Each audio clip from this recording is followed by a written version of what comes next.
जय श्री राम मित्रों। आशा करता हूं कि आप स्वस्थ होंगे और खुशहाल होंगे।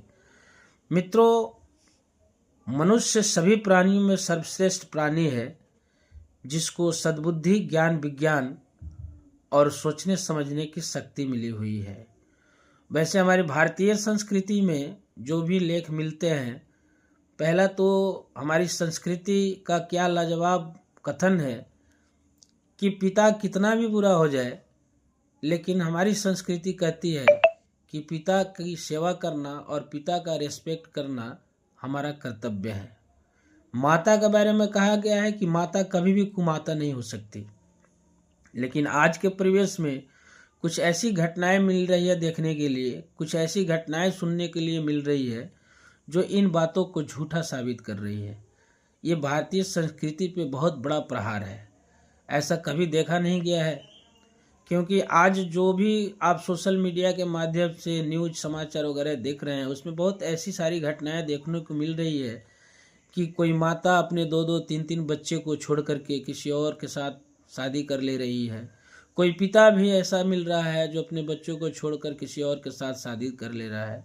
अब आप ज़रा विचार किए कि आपके रजामंदी के होने के बाद, दो प्राणियों के मिलने के बाद आपके द्वारा संतान उत्पन्न हुआ, और उस संतान का उसमें क्या दोष रहा कि आपने उसे विमुख कर दिया, उसे छोड़कर किसी और के साथ आप जीवन जीने के चाह में आगे निकल गए, तो उसका सहारा कौन बनेगा?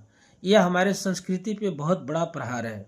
मित्रों, काफ़ी दुख होता है इन सब चीज़ों को देख करके, क्योंकि ऐसा होना ही नहीं चाहिए। बच्चे ईश्वर के रूप होते हैं, वो असहाय हैं, वैसी अवस्था में उन्हें देखने वाला कौन होता है? ये हमारे समाज में एक बहुत ही गंदी बुराइयां चल रही है। ऐसा होना नहीं चाहिए, और इसके लिए आपको विचारशील होना, व्यवहारिक होना और मर्यादित होना सीखना पड़ेगा। हमारी संस्कृति यही कहती है।